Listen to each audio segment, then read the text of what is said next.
he can roll out and throw the ball. I'm more concerned with him being under center a lot.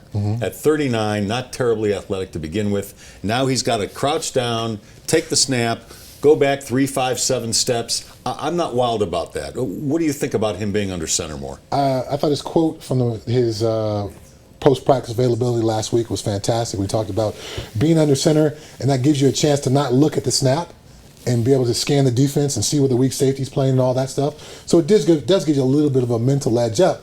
But at the same time, you've got to be able to physically execute this repeatedly for this run game to really work. Scares the hell out of me. It is a concern. And those leg injuries that come from old age, pulled quads and pulled groins and hamstrings. And now you're up and down, getting under center. And now you're stretching 40, 50 to make the times stretch a game. happen. And now you're trying to reverse direction and bootleg out.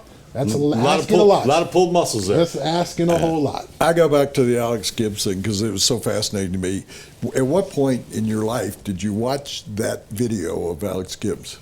I just watched it 2 weeks ago. Okay, so you're just now seeing it. One of the most important things I got out of there was, we don't care what the defense does.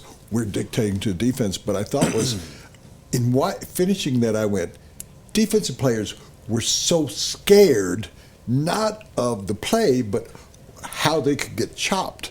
Yes. Is that a fair statement? Yes. All week in the defensive meeting room before playing the Broncos, every linebacker, every defensive lineman, man, I hate these guys. I hate these guys.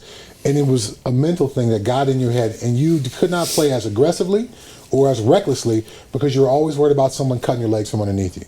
And even when they modified the rule and said they could no longer do it from the backside leg, they had to do it from the front side leg, it didn't really change it from a defensive perspective. Your concern level is still that high. So if half your brain's occupied with what is Mark Schlereth doing there on the ground, you don't have your full brain occupied to try to figure out a way to tackle Terrell Davis, which requires your full brain to get done.